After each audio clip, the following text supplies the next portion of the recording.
আমি দাখিল পরীক্ষার আগ থেকেই ইংলিশ কোর্স নিয়ে অনেক ভাবতেছি, কারণ আমি ইংলিশে অনেক দুর্বল। ভবিষ্যতে পাইলট হয়ে আমার জীবনকে আরো এগিয়ে নেওয়ার জন্য আমি ইংলিশ ফ্যান্টাসিকে বেছে নিয়েছি।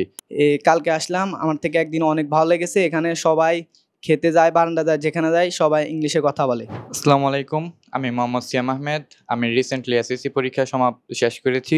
আমি ছোট থেকেই ভ্রমণ পিপাসু। আমার ভ্রমণ করতে ভালো লাগে। দেশ বিদেশের যে সংস্কৃতি জানার আমার খুবই আগ্রহ। সেই কারণে আমি আমার এসএসসি পরীক্ষার পর আমি ইংলিশ ফ্যান্টাসিকে বেছে নিয়েছি। আমি আশাবাদী যে ইংলিশ ফ্যান্টাসি থেকে আমি আমার ইংলিশের যে জড়তা আছে সেটা আমি কাটাতে পারবো এবং আমার যে স্বপ্ন সেটাকে আমি বাস্তবায়ন করতে পারবো। আমি এই একাডেমি সম্পর্কে জেনেছি আমার মামার কাছ থেকে।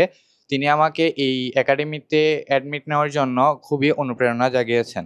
ভবিষ্যতে পাইলট হয়ে আমার জীবনকে আরো এগিয়ে নেওয়ার জন্য আমি ইংলিশ ফ্যান্টাসিকে বেছে নিয়েছি। আসসালামু আলাইকুম ওয়া রাহমাতুল্লাহি ওয়া বারাকাতুহু। আমার নাম রাশেদ সালেহ। আমি নোয়াখালী থেকে ইংলিশ ফ্যান্টাসিতে আসা। আসলে আমি দাখিল পরীক্ষার আগ থেকেই ইংলিশ কোর্স নিয়ে অনেক ভাবতেছি, কারণ আমি ইংলিশে অনেক দুর্বল। তখন দাখিল পরীক্ষার পর আমি কোনো কোর্স খুঁজে না পাওয়ায় আমার একজন শিক্ষকের পরামর্শ নিলে উনি আমাকে ইংলিশ ফ্যান্টাসির জন্য উপদেশ দেন, এবং আমি ইংলিশ ফ্যান্টাসির পেজে ঘুরে আসি এবং সেখানে আরজে কিবরিয়ার একটা ভিডিও দেখি। আমার কাছে অনেক ভালো লাগে। তখন আমি ইংলিশ ফ্যান্টাসির হোয়াটসঅ্যাপে নক দিয়ে যোগাযোগ করি এবং তাদের থেকে প্রয়োজনীয় উপদেশ নিয়ে আমি ভর্তির সিদ্ধান্ত নিই এবং আমার আব্বুর সাথে কথা বলে আমি ভর্তি হই।